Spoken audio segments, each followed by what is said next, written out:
बिल्कुल, हाँ।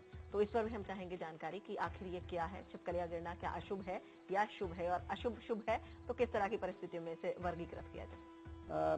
दर्शकों, जो लक्षणों की जब हम बात कर रहे हैं, कभी भी इसको वहम की तरह मत लीजिए, लेकिन शास्त्रों में दिया है, मुहूर्त मार्तंड में बहुत डिटेल में ये पल्ली पतन करके है। पल्ली पतन यानी लिजर्ड, छिपकली और इसमें गिरगिट, ये सब आ जाते हैं।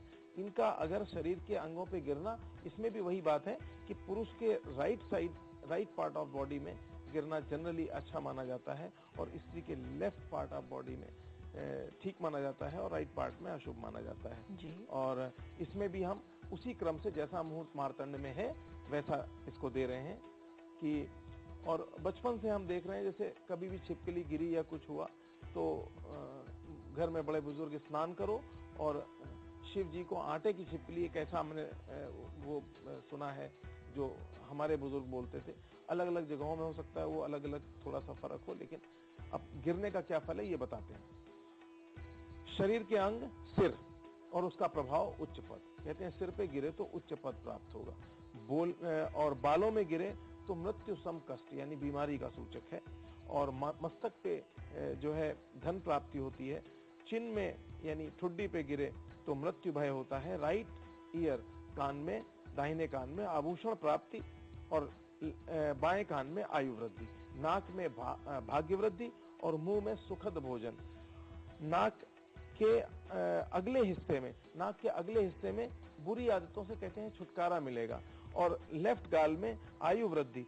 गर्दन में प्रसिद्धि, यानी गर्दन में छिपकली गिर जाए तो प्रसिद्धि को रिप्रेजेंट करता है। दाढ़ी में गिरे तो भय, और मूंछों में गिरे तो प्रसिद्धि। कितनी छोटी छोटी चीजों को इसमें लिया गया है।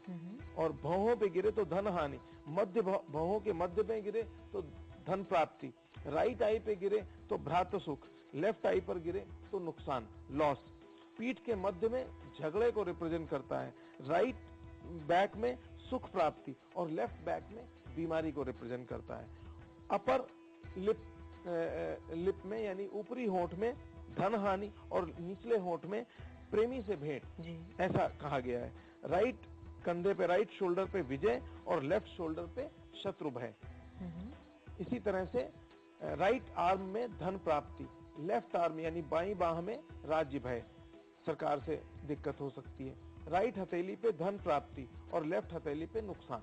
हथेली का जो पिछला हिस्सा होता है इसमें आए तो संपत्ति का सही उपयोग और धन प्राप्ति होता है, और ये लेफ्ट पे गिरे तो संपत्ति का गलत उपयोग होता है, यानी डिसीजन गलत होता है, उससे संपत्ति नष्ट होती है। यानी पूरे शरीर पर सर्वांग जी अगर जरा सा भी अलग अलग हिस्सों पर थोड़ी थोड़ी सी पूरे हाथ पे देखिए, हथेली पर, उंगलियों पर कितना अलग अलग प्रभाव हम ये करेंगे। लक्षणों पर भी शोध करना चाहिए। मैं हमेशा कहता हूँ कि शुभ जो चीजें हमें अच्छी लगे, अंदर से शुभतापूर्ण हो, उनका सबकॉन्शियस माइंड में कैसा प्रभाव पड़ता है, इसका लॉजिक नहीं, लेकिन ये एक शोध का विषय जरूर है। ज्योतिष से जोड़ करके इन शोधों को भी करना चाहिए, क्योंकि जिन ऋषियों ने वो लिखा है उन्हीं ऋषियों ने ये लिखा है, तो निश्चित रूप से इनका कोई मतलब होगा, जरूर इनका कहीं ना कहीं इनके पीछे तर्क होंगे। बिल्कुल। अब इसी में बैक पाम में और लेफ्ट पाम में बता दिया।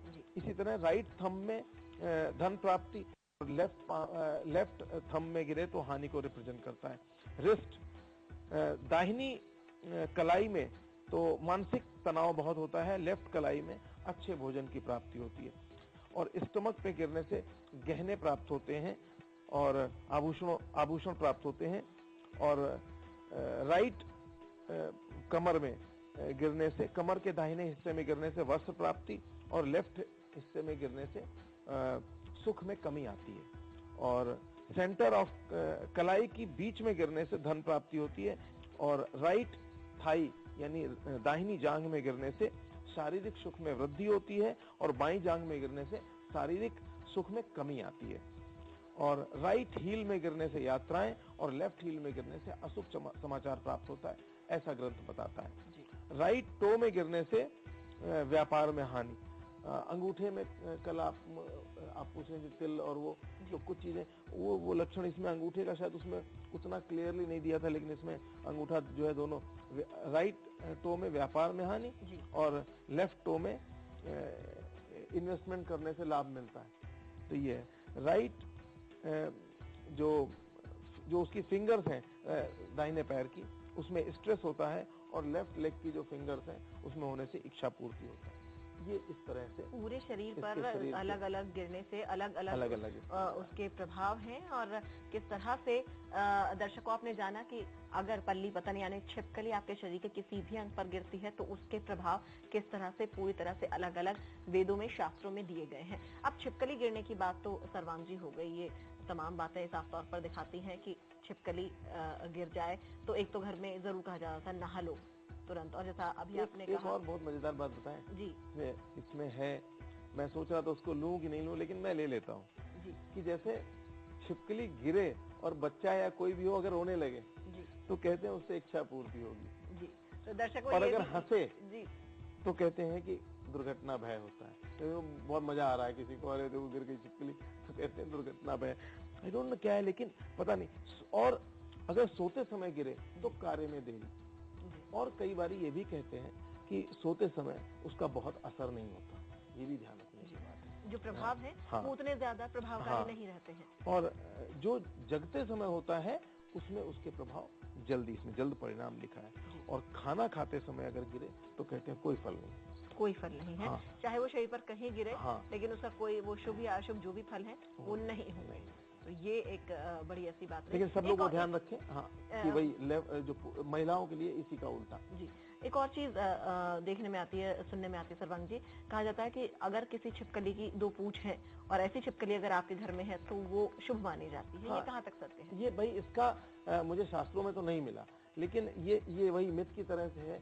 और कई चीजें ऐसी होती तो इसको बड़े बुजुर्ग कई लोग कहते हैं कि दो पूंछ है तो अच्छा है। लेकिन हम तो ये कहेंगे साथ में, कई बार ऐसी घटनाएं होती हैं। देखिए छिपकली एक जहरीला प्राणी है, उसकी त्वचा में जहर होता है, तो उसकी सावधानी रखनी चाहिए। और मयूर पंख रखने से घर में छिपकली जनरली भाग जाती है, वहां पे नहीं जी। चलिए वक्त बहुत कम बचा है। छिपकली अपने आप में तो गिरना आपने कहा कि शुभ अशुभ उसके प्रभाव हैं, लेकिन अगर अशुभ है प्रभाव कुछ तो कैसे इनसे बचा जाए? और अंग फड़कने की बात हमने की, अगर अशुभ प्रभाव है तो क्या कोई ऐसा टिप ऑफ द डे है जिससे इनके प्रभाव को कम किया जा सके? बिल्कुल। टिप ऑफ द डे में देखिए, अपने यहाँ स्वास्थ्य या किसी भी समस्या या किसी भी बड़ी गंभीर दुर्घटना या किसी चीज से बचने के लिए जो सबसे अचूक उपाय है वो शिव जी का, क्योंकि शिव जी महाकाल है जी। तो सारी समस्याओं से निवारण के लिए, स्वास्थ्य के लिए हम लोग महामृत्युंजय, मृत्यु तुल्य कष्ट के लिए महामृत्युंजय जप का विधान है। तो सबसे पहले पल्ली पतन कैसे भी हो या कैसे भी तो स्नान जरूर करना चाहिए। स्नान करके शायद इसीलिए शिवलिंग के ऊपर वो आटे की छिपकली चढ़ाने का विधान है किसी। लेकिन मैं इसमें एक बात कहूँ, वो सब आप ना भी करें वो संभव नहीं है। आप कहीं पर भी बैठ के स्नान करके महामृत्युंजय की 108 बार जप कर लें, क्योंकि और अगर आप 108 बार नहीं कर सकते तो भी कम से कम 11 बार जरूर कर लें। लेकिन अगर 108 बार कर लेते हैं और हो सके तो शिवलिंग को स्नान करा के पंचामृत का पान कर लें, उससे समस्त अशुभ निकल जाते हैं, ऐसा शास्त्र कहते हैं। अगर ठाकुर जी को स्नान करा दिया पंचामृत से और उसको आपने पान कर लिया तो वो उसके चरणोदक से सभी अशुभताएं जो है दूर हो जाती हैं।